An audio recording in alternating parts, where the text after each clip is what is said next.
All thoughts and opinions expressed on WRHU's Queerly Informed do not reflect the views of Hofstra University, the Board of Trustees, or Radio Hofstra University. All contrasting thoughts or suggestions can be sent to programming at wrhu.org or to room 127 Herbert Hall, 111 Hofstra University, Hempstead, New York, 11549.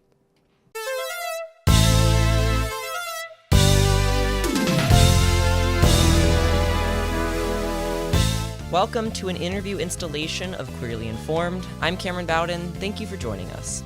Today, Queerly Informed welcomes Erin Reed. She's an independent journalist focused on the area of transgender and queer news. Reed joins Queerly Informed to talk about the state of being trans in the United States at a time when attacks on the transgender community in state legislatures and even at the federal level continue at an unprecedented rate. So thank you so much for joining us today. Before we get started on discussing the state of being trans and all of the issues right now that are sort of on the plate, what do you think the most important thing to talk about, the most important place to start this conversation would be from your perspective? Interesting. As a journalist who's been covering this issue for over 5 years now, one quality that I've seen is the steady escalation of anti-trans laws in the United States and how it doesn't seem like there is a bottom. There is no sort of floor at which the people spearheading this anti-trans legislation is willing to accept whenever it comes to transgender people. So, for instance, whenever I started this, it was all sports, sports, sports, and then it became transgender youth care, and then it became bathrooms, then it became revoking identification documents and passports. And it seems like every year it gets a little bit more extreme. And the only sort of bottom that I have been able to find is basically outright elimination. You see the Heritage Foundation president, for instance, very recently say that that is their ultimate goal, is to eliminate all gender affirming care for all transgender people and to make it so that being trans is not something that's possible. And then, there are many specifics around that in terms of what the laws actually do. Yeah, absolutely. Do you think that right now, this kind of moment in history that we're at is something, I guess, different historically when it comes to how conservatives, Republicans, activists on that front kind of treat queer people and like the LGBTQ plus community sort of as a whole?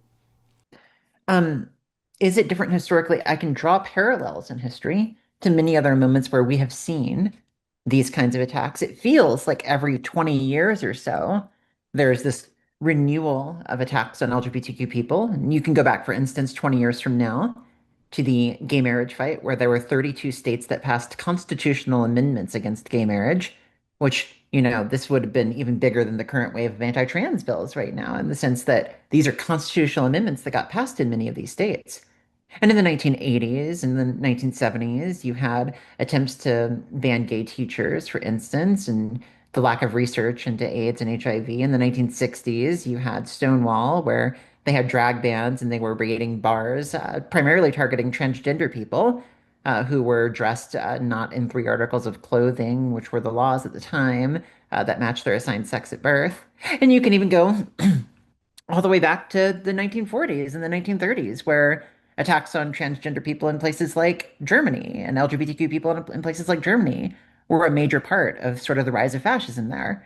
And so, it is tempting to say that this moment is different, and in many ways it is. There are different facts and different features of what's going on right now. But in the broader sense, this is not nearly the first time that rising fascism and rising authoritarianism has targeted LGBTQ people as their primary target. Yeah, absolutely. Do you think you would paint this point in our history as as a community, as a place of regression, progress, or something a lot more complicated? Well, it's certainly a place of regression in my mind. I think many of the current laws that we are seeing targeting transgender people and many of the fights around transgender rights right now aren't about transgender people seeking new rights. These are things that we've been able to do for years now, for decades now, even. Changing our legal documents has been possible since the 1970s in many states. Participation in sports has happened since the 1970s in many states. Youth gender transition has been a thing since the 1990s and early 2000s, and actually has been a thing since the late 1800s if you look at Lucy Hicks Anderson, who was the first trans child who socially transitioned. And so, in many ways, this is not a a community that is fighting for new rights that wants rights that didn't exist before. This is a community that is struggling to hold back the tide of regression on the rights that we have had for a very long time up to this point. Yeah, absolutely. And that is 100% the place to kind of jump off to talk about like the focus on policy right now. So you write very consistently almost every day about new pieces of legislation that pop up, about new attacks on the trans community. What trends are you seeing in the way that anti-trans legislation is really being proposed and passed specifically? Yeah, so there's a few trends here. The first is that we are seeing the erosion of democracy whenever it comes to targeting transgender people. And this is something that I had the sort of front row seat in whenever it happened to my own wife, Representative Zoe Zephyr, who is a transgender politician in the state of Montana, where literally in response to her statements on an anti-trans law there, the Speaker of the House refused to recognize her for the remainder of the session and even kicked her off the floor. Um, and so we see these sorts of attacks on democracy whenever it comes to transgender people. And then you look at the at many states like in Kentucky, where the anti-trans law that was passed there around schools last year was passed with the Republicans in that particular state legislature turning off the microphones and giving 2 minutes for testimony proponents to run from one room to another to hear the bill. We see many times these things called gut and go procedures, where they will take a completely unrelated bill and then amend everything out of the bill. So it could be like a bill about, I don't know, criminal sanctions and around DUIs that then become a gender affirming care ban or a driver's license ban or something like that. And that's happened in several states. And then overall, you see the rolling back of constitutional protection for transgender people. So, right now, the Supreme Court is hearing a case on equal protection of transgender people. And very recently in Scrimeti, the Supreme Court justices refused to grant equal protection to transgender people in that particular case. And so overall, these sort of attacks are paired in with the general erosion of democracy. And this is most evident in the current fight over the SAVE law, the SAVE bill that Donald Trump is trying to push at the national level, which is a bill that, is meant to restrict voter ID or meant to restrict mail-in ballots and implement strict voter ID that could disenfranchise married women, for instance. But it will also directly disenfranchise most transgender people in America whose birth certificates don't match their current driver's license or their assigned sex at birth and other things. And in fact, in that bill, they also want to put, Trump is also pushing not only just a voter ID, but somehow it also becomes a trans sports ban and a medical ban for trans people, which has absolutely nothing to do with voter ID or mail-in voting. But it's very clear whenever you think about it in the sense that they've linked these two issues together, sort of democracy and the way it's supposed to work with the existence of transgender people. And we are seemingly a vehicle for them to enact further undemocratic attacks. And so that's what I see. When it comes to public opinion, do you think there's any kind of role of public opinion nowadays? I mean, I think that obviously it was shown in 2024 that being trans, trans sports bans were a popular idea to some extent. Do you think that public opinion plays any kind of role in the misunderstanding or underestimating the impact of these kind of laws?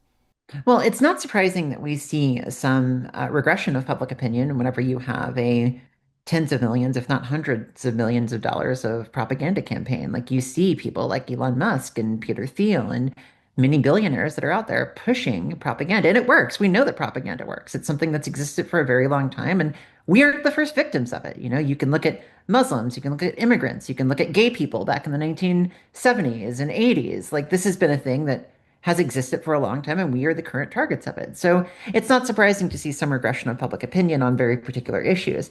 However, one thing that I often write about is that I don't think that people are constantly thinking about transgender people, and I don't think people are actually voting on this. Whenever you're going to vote in the state of Virginia, are you going to be more concerned about am I in the bathroom with a trans person? Or are you going to be more concerned with the fact that the government was shut down for months and that you can't get your paycheck? And we saw the answer to that. In fact, in Virginia, Winsome Earl-Sears, the governor candidate for Republicans in that race, spent, I think it was like 53% of the money, tens of millions of dollars, on anti-trans ads, attacking Spanberger, and Spanberger won that state by far, by way more than expected.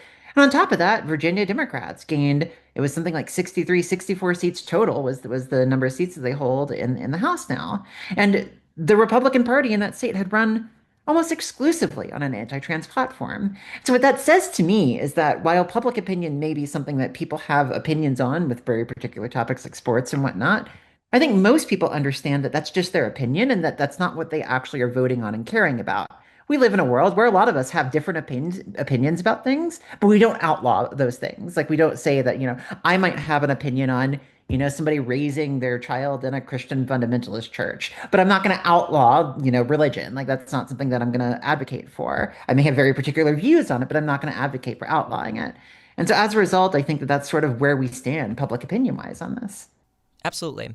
So before we go into the laws in specific, I want to take a second to talk about the anti-trans national legal risk assessment map that you document every year. Could you give our listeners and viewers a little glimpse into what this is? Yeah, so for years now, I have created this thing called the Anti-Trans National Legal Risk Assessment Map. And the reason I started this in 2022 was because at that time, there were a lot of these laws that were first starting to get proposed and passed. And parents were asking me, my child wants to go to college. Like, is it safe for them to go to college in this state? People were asking me, is it safe for me to move in this state? Is it safe for me to attend a conference in this state? And I started getting these messages, dozens of them a day. And rather than respond to every single one of them, I said, you know what? I'm going to create a resource for the community. I'm going to go ahead and like create a map and say, like, if you're thinking about traveling, if you're thinking about moving, these are the states. These are the good ones. These are the bad ones. Here's why. And when I first created that map, it was a lot less red than it is today. Red is the color of danger on the map. A sort of light teal is the color of safe on the map. And that map has become a lot darker red. The other thing that I'll note is that there are now states on that map that before did not exist. States that say that it's a travel advisory. So it's if you are going to, it's a warning not to travel to that state because it is so dangerous to travel through. So for instance, as of right now, Florida, Texas, and Kansas are on the do not travel list on the map. And that's because in a state like Kansas, if you use the bathroom, the state has weaponized bounty hunters against transgender people in bathrooms in the state. And if a person who is cisgender catches you in a bathroom and they believe that you don't belong there, they can sue you for, thousands of dollars. They can take you to court, even up to 2 years later. So they might not even realize that you were trans when they were in the bathroom with you. And then they learn from a news article where you say that you're trans, a year or two later. And then they can sue you then for, the horror that you've inflicted upon them at sharing a bathroom at one point in time. And so, these are the kinds of laws that I'm tracking that make it very difficult to travel through. We have similar things going on in Florida and Texas and now in Idaho, which just happened a week ago. The state just passed a law that will put you in jail for 5 years for using the bathroom second offense and up to life for 4 offenses. You also do a youth version of the same map, and currently everything on the map has at least a moderate risk within 2 years. Could you explain a little bit why you see that compared to other states that might have been lower risk 1 or 2 years ago? Yeah, absolutely. So the youth version of the map, I maintained this legal risk map, and I had to at some point, it was I think 2 years ago, I split the map into two, into a youth and an adult map because there were laws that started targeting adults. And what I saw was that ever since the Trump election had happened, many states that were protective of transgender youth saw their statewide policies completely abandoned. So some examples in, you know, New York, for instance, which has very strong protections for transgender youth. The Trump administration issued a national demand to hospitals to prevent hospitals from providing gender affirming care up to age 19, which even includes some legal adults. And in that particular case, hospitals across the state started dropping trans youth and dropping their care. And New York has state law that says that these hospitals have to not discriminate and they have to continue providing care. But that state law is going unenforced. They're not enforcing the law against the hospitals. And Trump's demands are not law. They're demands. They are verbal. They are, executive orders that don't carry law. Congress has not passed a ban on gender affirming care for trans youth. And yet these hospitals are basically capitulating. And so in this environment where we are seeing this happen in almost every state, it's impossible to say that a state is safe for transgender youth legally whenever the legal protections are not being applied. And on top of this, you have serious, very serious and threats that are working, empowered threats by the administration against schools and colleges. We just saw Ivy League schools in Harvard, Columbia, Penn, Brown. We just saw Northwestern, for instance, basically just instituted anti-trans policies, even in these blue states. And so it's impossible to have a safe state if your laws are not going to protect the people who it was supposed to make safe. And as a result, for transgender youth, there's no truly 100% safe place right now. There are safer places, which you'll find in the lighter red on that map, but there's no truly 100% safe place in the US right now. So let's focus on some of those specific laws within these states that have been focused on by state legislatures. Do you think, the areas that are most focused on by legislatures are healthcare or sports or bathrooms? What do you think is the biggest focus right now? In those states, it used to be sports. It's no longer sports because they've all passed sports bans. And then it was transgender youth care. Then they all passed transgender youth care bans. And so what's next? I mean, the thing is that they find a new target every single year. And each state that reaches that target, they don't just stop and they say, okay, we're done. Like the next year, they find another target. So where that target lies right now depends on the state. So for instance, a state like Kansas or like Idaho, bathrooms was the next target because they hadn't banned trans adults from bathrooms yet. And so that's what they are focusing on. That's what they are working on. Identification document revocations, like in Kansas, where transgender people saw their driver's licenses invalidated one day after the law was passed. That's one target. We see drag bans in a state like Ohio, which ostensibly targets drag performances in front of trans or in front of children. However, we know from the state of Montana, which is the state that I live in, exactly how these drag bans often don't just target drag, they target trans people. So, for instance, the drag ban in Montana was used against a historian speaking in a public library about trans history in Montana. And how did that work? It's because the bans, they don't say that they ban drag, they ban dressing as the other assigned sex at birth while performing, speaking, or engaging in public performance. And so they viewed public speaking as, performing publicly. And then you also think about how these drag bans impact pride. You can't go to a pride parade without seeing people dressed in drag, but if drag is banned in public, then pride is basically banned. And that's what we've seen. We've seen many pride parades shut down in places like Florida, for instance. We do see attacks on pride. We see pride crosswalks getting scrubbed across the United States. We see attacks on getting your name changed and your gender marker changed. It feels again like there's no end here. And whatever they pass this year, they're going to move the target to somewhere else next year. In Puerto Rico, we just saw an adult care ban up to the age of 21, and they want to move it to 25. So that's just something that we see, in each state. If you could generalize, how have you seen these laws kind of change the day-to-day lives of trans people across the country? Yeah. So I think at first it was a little bit hard to see the impact of how they changed the day-to-day lives. The sports bans, for instance, there's not a lot of trans people in sports. The gender affirming care bans at first did change the day-to-day lives of transgender youth who then had to drive far distances to get their care. At first, it was one or two states, and so you could drive across state lines to get care. But there are some places now where those transgender youth have to drive 12 hours to get their care. And then whenever it comes to driver's licenses, right now in Kansas, you have people who can't drive. You have trans people who cannot leave their homes right now, who can't even get to the DMV to change their driver's license legally because they live in a rural area and because they have an expired driver's license now. In a place like Florida, the bathroom ban there, it didn't change the day-to-day lives of a lot of trans people because honestly, nobody was reporting trans youth or trans people in bathrooms because nobody actually cares about this on a day-to-day level. But in a state like Idaho, where the penalty is 5 years, you're not going to you're not going to take that risk. And so you're going to have to leave the state. And in Kansas, where the penalty is you could be sued by one person for thousands of dollars, like you're not going to stay in the state. And so the day-to-day lives have changed more dramatically in recent years. I believe it was Data for Progress, a poll showed that 400,000 transgender people have already fled their home state. They've left from their home state and moved to either another country or another state. Oh.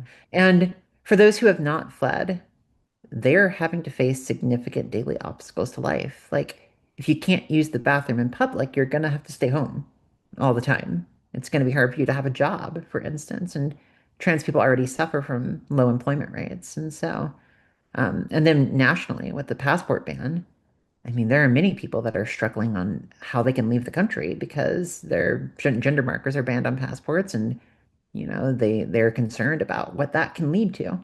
We just kind of talked about it with the passports, but could we talk a little bit more about how the Trump administration and Congress plays a role here, the federal government, I guess?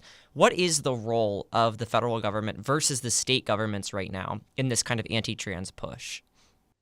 Yeah, so, many of these policies have been enacted at the state level.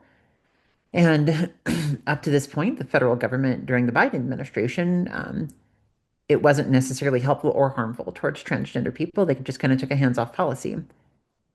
Under Trump, Trump is not willing to let it be that trans people can be safe in some states and not in others. No, he seems to be taking a blanket policy of trans people should not be safe anywhere. And so many of the policies that we have seen in red states are being mandated in blue ones. Gender affirming care bans for transgender youth, sports bans. You see attacks on identification documents like passports, for instance, and banning from the military and whatnot. So the federal government is taking a more active role in targeting transgender people. And even when not targeting trans people directly, they target institutions that support us.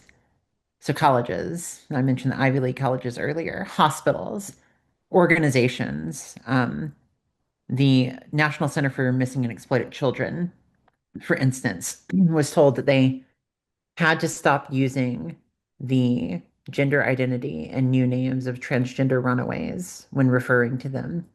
And how does that help you find somebody who might not be going by the name that is now listed on that site? It's not about helping children, it's about harming trans people. And you even see in, federally run places like Stonewall National Park, the word transgender has been removed. And it now says that it was a fight for LGB rights instead of LGBT rights, even though leaders of the Stonewall movement, like Sylvia Rivera and Marsha P. Johnson, were transgender women themselves. And they were part of the reason why we got Stonewall to begin with. And so, yeah, that is what we're seeing, a mass erasure, mass capitulation, and intimidation campaigns from the federal government. Do you think that the federal government versus the state government, which plays, has a bigger level of danger, I guess, right now? It's going to be a case by case basis because in some places, the state government is far more dangerous. If you can go to jail for 5 years to potentially life in the state of Idaho, as bad as the federal government has been, there's nothing that the federal government has done that is that bad yet. But if you're in a state that is more neutral, or if you're in a state that is even blue, the federal government is a far greater risk. You're not going to see these policies passed in New York or Minnesota or Washington, but what you will see is restrictions on your passports. What you will see is your school threatened simply for using your name, Title IX investigations and funding pulled. And so, it's very much, we live in a federal system with many different states and different state laws. And as a result of that, trans people constantly have to navigate a patchwork of laws ranging from the state to the federal. This is why I have a job. This is why I do what I do, is I navigate these ever-changing laws every single day. And they do change every day. I have been doing this for years, and I don't have a full grasp of every single law in every single place. And I've got probably the best grasp of anybody at this point because of how much work I've put into this. Imagine a trans person who doesn't follow the news, who decides to drive from Minnesota to Washington, for instance. It's very difficult. Absolutely. Now, when it comes to a lot of these laws, there has been a lot of action challenged through the lower court system. What do you think the role of the judicial system is right now in potentially helping or assisting trans people?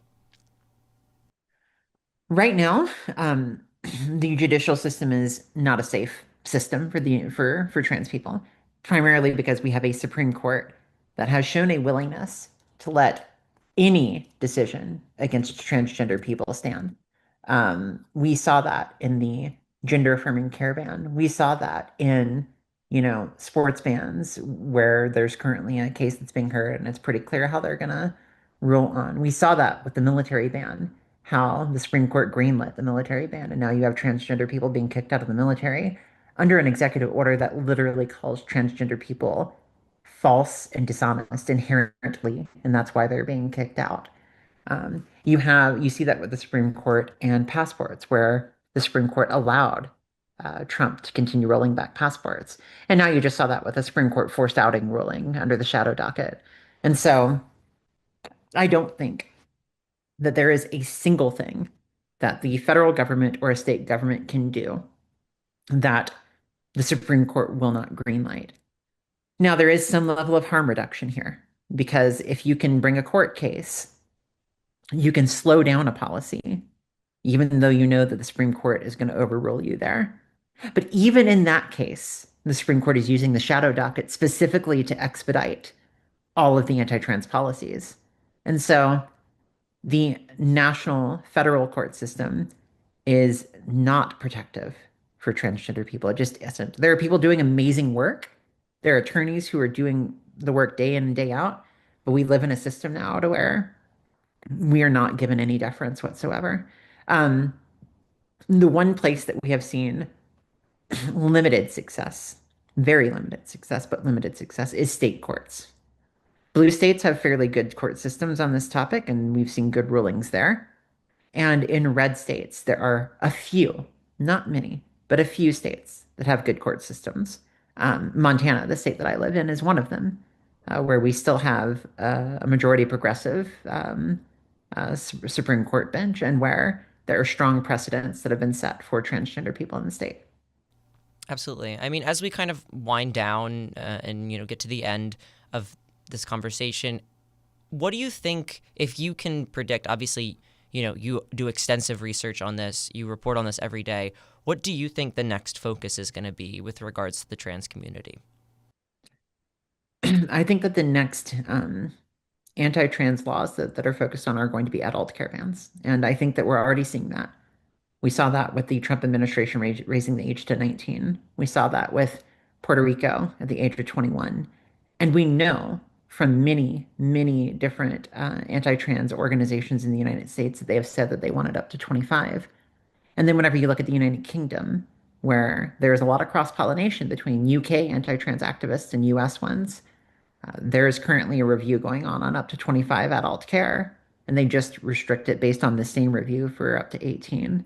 And so I do think that this is one of the next big things, and also bathroom bans. I think that it's going to become increasingly difficult for a trans person to travel across the country safely. We are finding the country shrinking for us in many ways. And these are the next focuses, I think, whenever it comes to targeting the trans community. Is there anything that you perceive as potentially hopeful? Is there any kind of thing to look at that could be a sign of, maybe there are greener pastures eventually? Yeah, yeah. I look at some of the election results lately. Um, I look at how, despite all of the hate and all of the animosity, um, I didn't see it flip elections in New Jersey where anti-trans ads were a thing, in Virginia where anti-trans ads were a thing. I think that it's possible that people are getting tired of the relentless focus on transgender people. I'm seeing hints of this.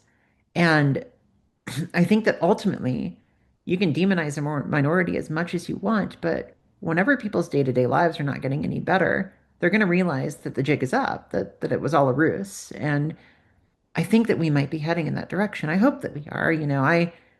I still see in many blue states places of safety and people coming together and providing those safe environments for one another. And I look to history and I realize that we as a community are nothing if not resilient. We have gone through many painful and terrible moments in history, and we're still here. And I think that we can look to the past as hope for the future. And no matter how dark it gets right now, There's always hope that things improve in the future, and I think that we're moving in that direction. We are still here. We are still coming out. Like you look at the Gallup poll, and it's still like 1.3% of people are publicly identifying as trans, and we're not going back into the closet. And I think that that will help. I think that like seeing us in person, interacting with us every single day is going to be what changes hearts and minds ultimately.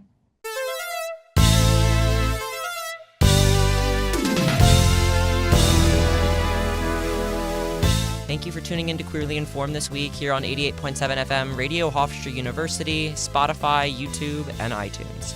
Thank you to the entire Queerly Informed team for your work on this week's edition. Also, a huge thank you goes out to Erin Reed for joining us on today's Queerly Informed interview installation. Join us back here next week to hear the latest in queer news, as well as commentary from our group of LGBTQ reporters.